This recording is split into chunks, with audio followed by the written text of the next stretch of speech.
الحمدللہ رب العالمین والصلاة والسلام علی سید الانبیاء والمرسلین وعلی آلہ واصحابہ وازواجہ وامتہ اجمعین الی یوم الدین۔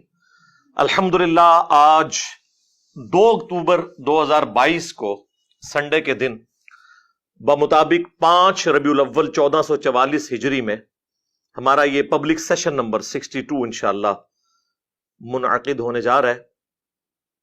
آپ کے سوالات ریئل ٹائم یہ پرچوں کی شکل میں میرے پاس آ چکے ہیں، لیکن انہیں ہم بعد میں ڈسکس کریں گے چونکہ ربیع الاول کا مہینہ شروع ہو چکا ہے، لہٰذا میں نے سوچا کہ ایک چھوٹی سی محفل میلاد یہاں پہ بھی ہو جائے، اس حوالے سے کہ جو چیزیں اس کے ساتھ جڑی ہوئی ہیں اور مسلمانوں کے بنیادی عقائد ہیں جن کی وجہ سے مسلمانوں میں اس لیول کی فرقہ واریت ہے کہ لوگ ایک دوسرے کے اوپر فتوے لگاتے ہیں، تو اس کانٹیکسٹ میں جتنی موٹی موٹی چیزیں ہیں 20-25 کے قریب میں انہیں مختصر ڈسکس کر لوں تاکہ ایز اے نالج آپ کے پاس وہ چیزیں جمع ہو جائیں۔ سب سے پہلے تو بعض لوگوں کے لیے بڑا شاکنگ ہوگا کہ میں نے گرین پگڑی کیوں پہنی ہے۔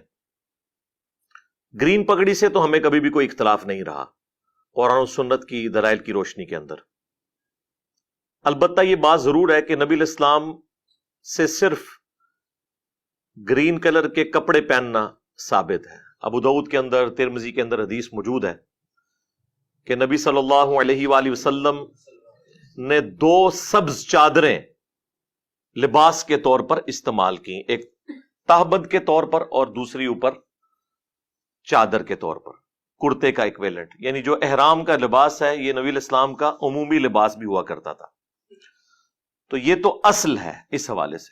باقی قرآن میں تو آپ کو پتا ہے کہ جنتیوں کا جو لباس ہے وہ گرین کلر کا ہوگا، سبز رنگ کا۔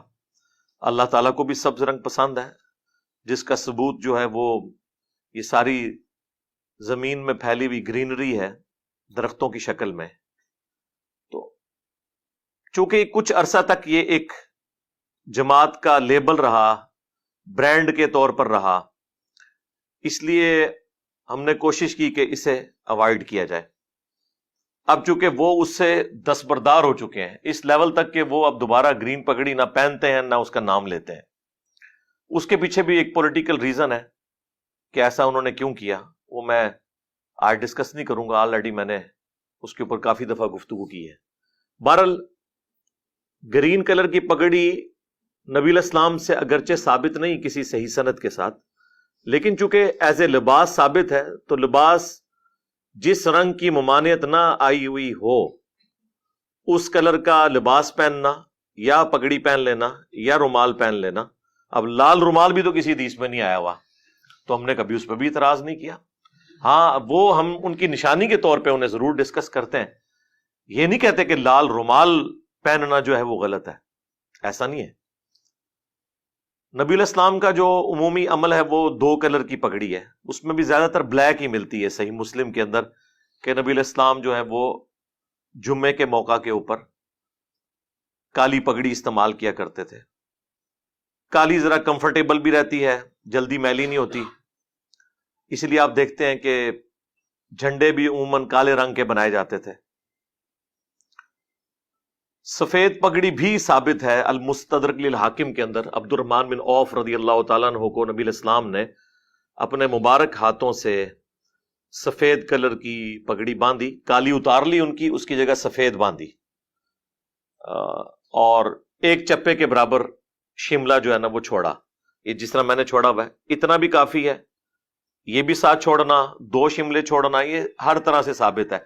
بس یہ ہے کہ شملہ جو ہے وہ جسے صدل بھی کہتے ہیں عربی کے اندر، یہ ایک سنت ہے، نبی صلی اللہ علیہ وآلہ وسلم نے اسے سنت کے طور پر تعلیم فرمایا ہے۔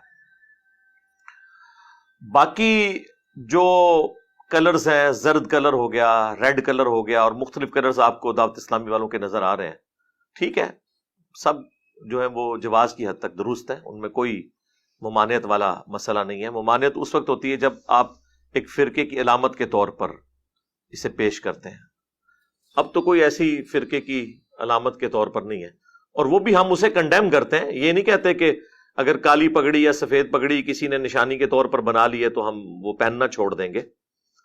جو سنتیں ہیں وہ تو ہم نے ہر حال میں اڈاپٹ کرنی ہے. لیکن یہ گرین پگڑی کی وجہ سے ایک عام بندے کو تھوڑا سوچنے کا موقع ملتا ہے کہ اگر کوئی شخص اس لیول تک تھنک آؤٹ آف باکس کرتا ہے کہ ایک خاص فرقے کی نشانی جو سمجھی جاتی ہے بریلوی مکتب کی، وہ اسے اڈاپٹ کرنے میں کوئی تردد محسوس نہیں کرتا، تو اس کی باقی باتیں بھی غور سے سنی جائیں کتاب و سنت کے دلائل کی روشنی میں کہ وہ کیا بات کر رہا ہے. تو آج کی گفتگو کی طرف آتے ہیں. میں نے کچھ پوائنٹس بس اشارتاً نوٹ کر لیے تھے تاکہ کوئی چیز رہ نہ جائے. سب سے ضروری چیز کہ نبی صلی اللہ علیہ وآلہ وسلم کی پیدائش کا جو مہینہ، سال اور دن کون سا ہے. دیکھیں عیسوی اعتبار سے جو اس وقت چل رہا ہے، جسے اے ڈی بھی ہم کہتے ہیں، اینو ڈومینی، ایئر آف دا لارڈ، یعنی حضرت عیسیٰ علیہ السلام کی پیدائش کا سال. عوام میں تو مشہور ہے کہ یہ after death of Jesus Christ ہے. یہ بالکل غلط ہے، ایسا نہیں ہے. اس کا مطلب ہے لیٹن زبان کا یہ ورڈ ہے ایئر آف دا لارڈ، آقا کی پیدائش کا سال. اب چونکہ زیادہ تر ایتھیزم کا زور ہے، بلکہ ایتھیزم بھی نہیں کہنا چاہیے، سیکولرزم، جس میں مذہب کی کوئی اتنی امپورٹنس نہیں ہے، تو اس کے ایکویلنٹ انہوں نے ایک ورڈ اب ڈیوائز کیا ہے، سی ای، کامن ایرا، اور B E C, before common era, یا کامن ایرا بھی ہم بول دیتے ہیں اردو میں. ویسے جو شروع سے چل رہا تھا وہ اے ڈی اور بی سی تھا، بیفور کرائسٹ، اور اے ڈی اینو ڈومینی، یعنی جس سال حضرت عیسیٰ پیدا ہوئے. تو ہمیں یہ فخریہ طور پر اے ڈی لفظ کو یوز کرنا چاہیے، اس کا تعلق ایک پیغمبر کے ساتھ ہے. اس اعتبار سے نبی علیہ السلام کی جو پیدائش کا سال ہے وہ 571 ہے، جو آج 2 اکتوبر 2022 ہے. تو یہ جو ہمارا سن عیسوی چل رہا ہے، اس میں نبی علیہ السلام کی پیدائش کا سال 571 اے ڈی ہے، بمطابق 22 اپریل، جو کیلکولیشن سے پتا چلتا ہے. اور آپ کی ڈیتھ کا جو ایئر ہے وہ 632 ہے، 8 جون 632 عیسوی. عرب کے اندر اس وقت سال نہیں چلتے تھے، بلکہ بڑے بڑے ایونٹس کے ذریعے سالوں کو یاد رکھا جاتا تھا. نبی علیہ السلام کی پیدائش جس سال ہوئی اس سال بہت بڑا ایونٹ ہوا، عام الفیل والا واقعہ، جو قرآن میں بھی اللہ تعالیٰ نے رپورٹ کیا. ابراہ کا لشکر اللہ تعالیٰ نے برباد کر دیا تھا، جو خانہ کعبہ کے اوپر چڑھائی کے لیے آیا تھا. نبی علیہ السلام اس سال پیدا ہوئے. تو عرب کے لوگ کسی کی پیدائش کو یاد رکھنے کے لیے کوئی بڑا ایونٹ یاد رکھتے تھے، اور پھر وہ کہتے تھے کہ فلاں شخص اس سال پیدا ہوا، یا اس سے اتنے سال پہلے پیدا ہوا، یا اس سے اتنے سال بعد پیدا ہوا. جس طرح ہمارے پاکستان میں بھی میں سمجھتا ہوں 2005 کا جو زلزلہ ہے وہ ایک بہت بڑا بینچ مارک ہے. اس ایونٹ کے اعتبار سے لوگ بات کرتے ہیں. ہمارے جیلم شہر میں 1992 میں بہت بڑا سیلاب آیا تھا. اب کئی ایسے بچے ہیں جن کی مائیں جب ان کا تعارف کرواتی ہیں تو کہتی ہیں سیلاب والے سال پیدا ہوا. ایسی ظاہر ہے وہ بہت بڑا ایونٹ تھا جیلم کے لیے. ایون آج بھی میں آپ کو بتا رہا ہوں کہ یہ حوالے استعمال ہوتے ہیں.